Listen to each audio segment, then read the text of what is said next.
व्हीबीजी रामजी कृषी रोजगार योजना या माध्यमातून आज कार्यशाळा इथं आम्ही सरपंचाचे सर्व अधिकारी, कलेक्टर, शिओ, बीडीओ, आमचे अधिकारी ह्या सगळ्यांच्या आपण इथं कार्यशाळा घेतलेली आहे.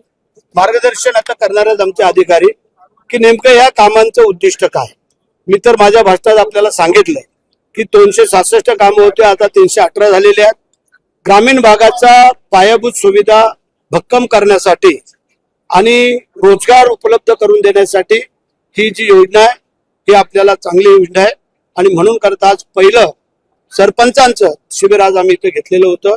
ते जे आता सांगता चालू आहे, म्हणजे आता विचारविनिमय चालू आहे आणि ते मार्गदर्शन आमचे अधिकारी बाकी राहिलेलं करतील. मला पुढे भेटलं जायचं पुढे बघ.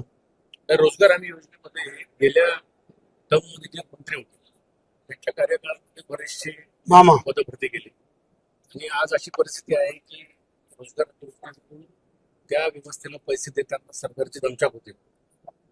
असं होत नाहीये. वर्षाचा जो कोठा आहे तो आम्हाला आता शासनाने मंजूर केलेला आहे.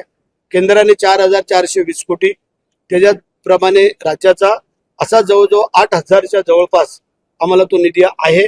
केंद्राने त्यांचा निधी वर्ग केलेला आहे. राज्य टप्प्याटप्प्याने वर्ग करतात. त्यामुळे मजुरांचे पैसे जे आहेत ते कधी राहत नाहीत, अडकणार नाही आहेत. कुशलचे जे पैसे आहेत तेच फक्त थोडेसे थांबले जातात, परंतु त्यांचीही आता आम्ही व्यवस्था करतोय आणि त्यातूनही त्यांना मोकळं करतो. आता मराठवाड्यामध्ये 84,000 कामं आपल्या जिल्ह्यात त्याच्यावरती आम्ही सगळ्यामध्ये ज्या रिव्ह्यू घेतल्यानंतर जी कामं सुरू नाहीत ती थांबलेली आहेत, जी काय अर्धवट आहेत ती आम्ही आता याच्यामध्ये वर्ग करतोय आणि सगळी कामं आम्ही पूर्ण करू. साहेब, श्रावण मास पवित्र मास चालू झालेला, तुम्ही म्हणते की माशा भाऊ घालणार साहेब. श्रावण संपल्यानंतर तिकडं आणि ते इकडं नाही, आम्ही कोकणामध्ये. आता बघा, आम्ही श्रावण पाळतो, सगळेच पाळतात का?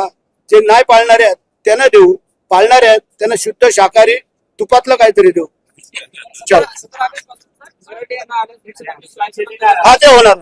ती वस्तुस्थिती आहे जे काय आमच्या प्रताप सरनाईकांनी सांगितले ते करणार.